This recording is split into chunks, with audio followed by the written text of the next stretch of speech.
Welcome to Echoes of My Imagination. My name is Tracy Lee. Sit back, relax, let me tell you a story. Today's story is a few bardic stories back to back for a longer listen. Hope you enjoy. Let's get into it. The City That Forgot Itself. They say it was a mirage, but if you ask the wind or the bones beneath the sand, they'll tell you it forgot before it fell. Her name was Iliaran, child of astronomers, born in a city with no maps and no gates. It was said to rise only when the stars aligned, veiled in heat and illusion. But to her, it was home. Marbled towers humming with old music, waters that shimmered with memory, and streets paved with glass that remembered footsteps. The city was not attacked. It fractured, not in structure but in time. Doors began opening to yesterday. Reflection showed futures never lived. Children aged backward in dreams. Only Iliaran could walk between moments without losing herself. She didn't understand why, until the stranger came. He had no name, only a cloak stitched with glyphs no one could read. Eyes like obsidian soaked in sun. He called her Threadborn, and when she asked what that meant, he only said, "You are why the city breathes." She didn't fall in love. She recognized him, like a melody long forgotten. He showed her the core, a great crystal beneath the palace, cracked, humming. The city had been alive, but too many voices had tried to bend it. It had forgotten how to be. Only she could reweave it, but to do so meant becoming part of it. "Will I live?" she asked. "No," he said. "You will remain." She placed her hands upon the crystal. The city exhaled. Towers shimmered out of sight. Time folded. The people were carried elsewhere, safe, scattered. And Iliaran dissolved into song and stone, not dead, held.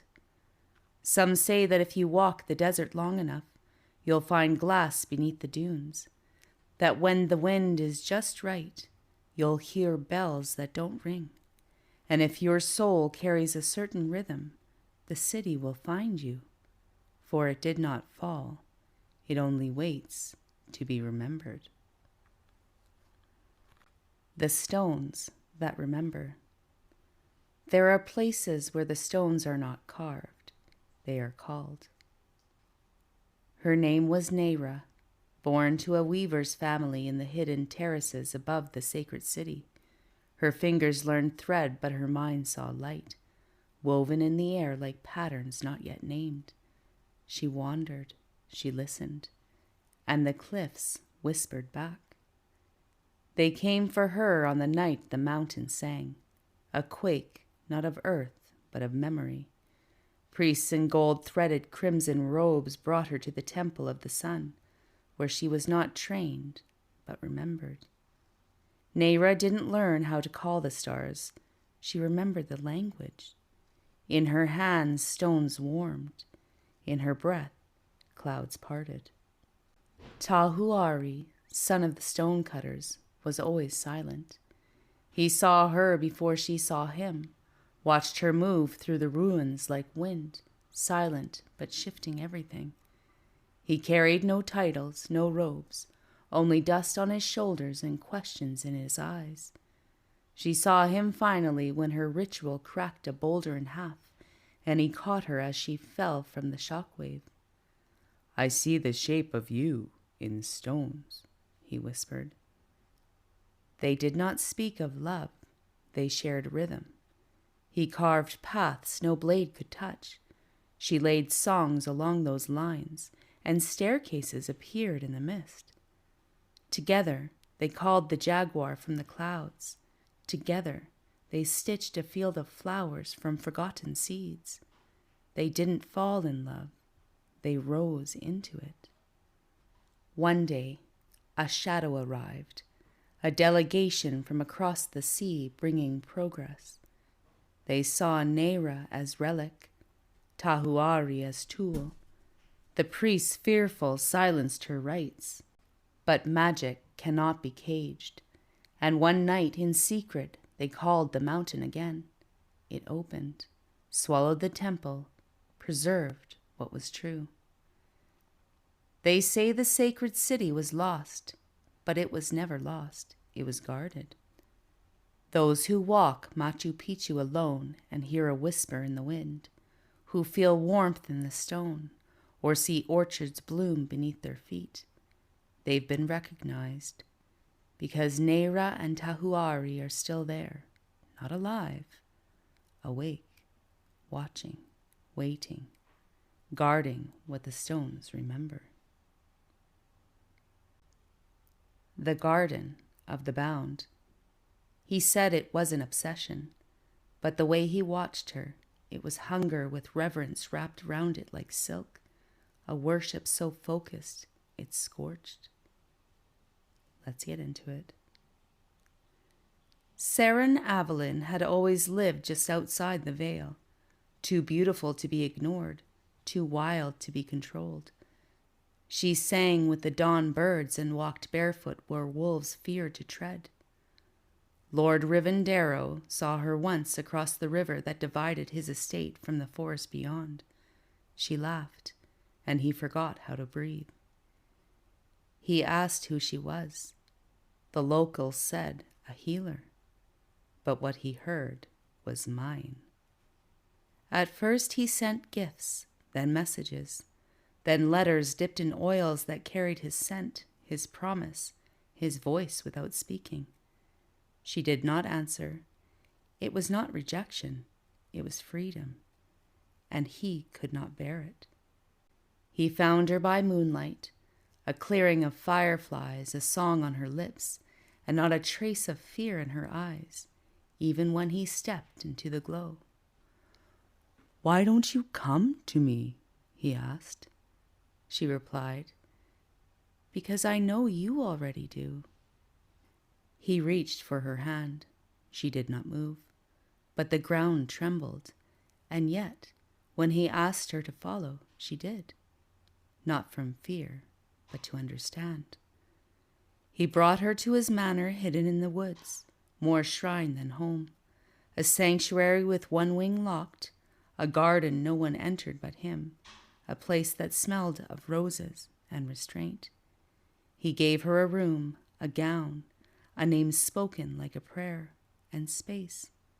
Too much space. It was never chains that held her. It was attention.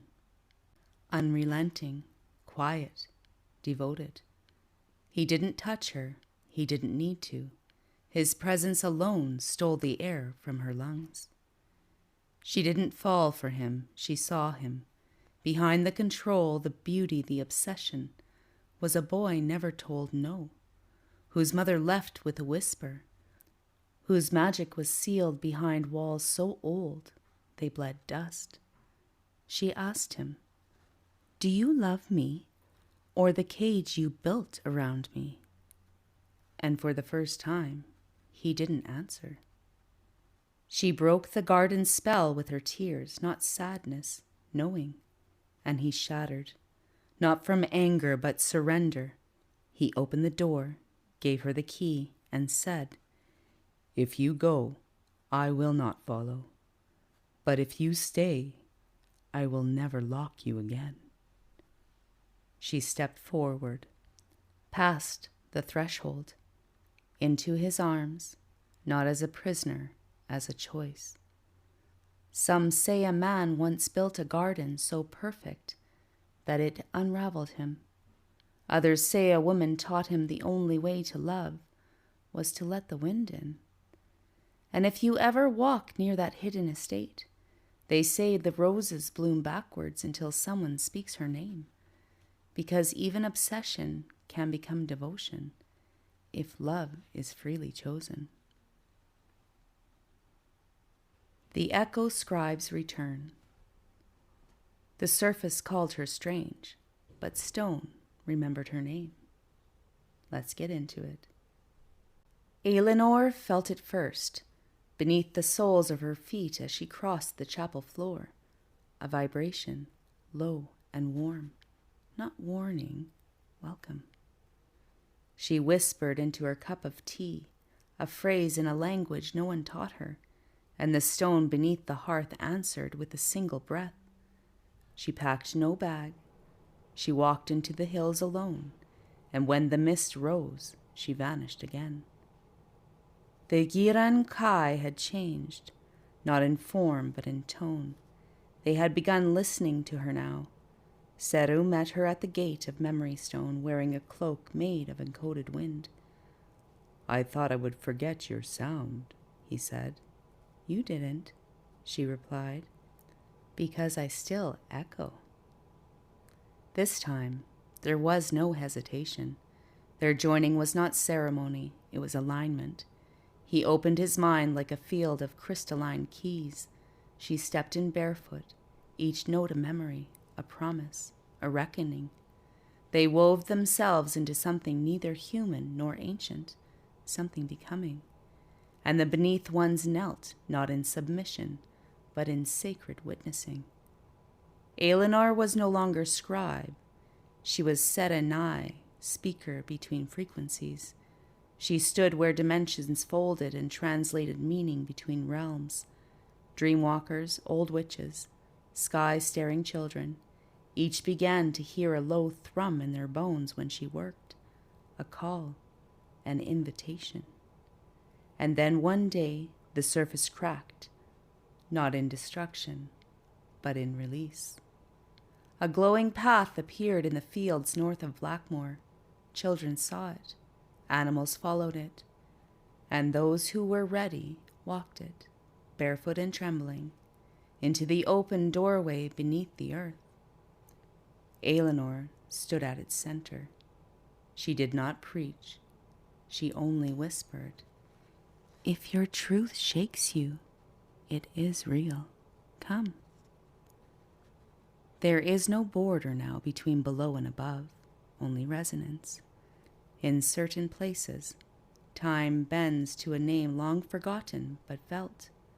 Serenai and Seru are no longer legend. They are frequency, humming through stones, through dreams, through the stillness before you remember what you are.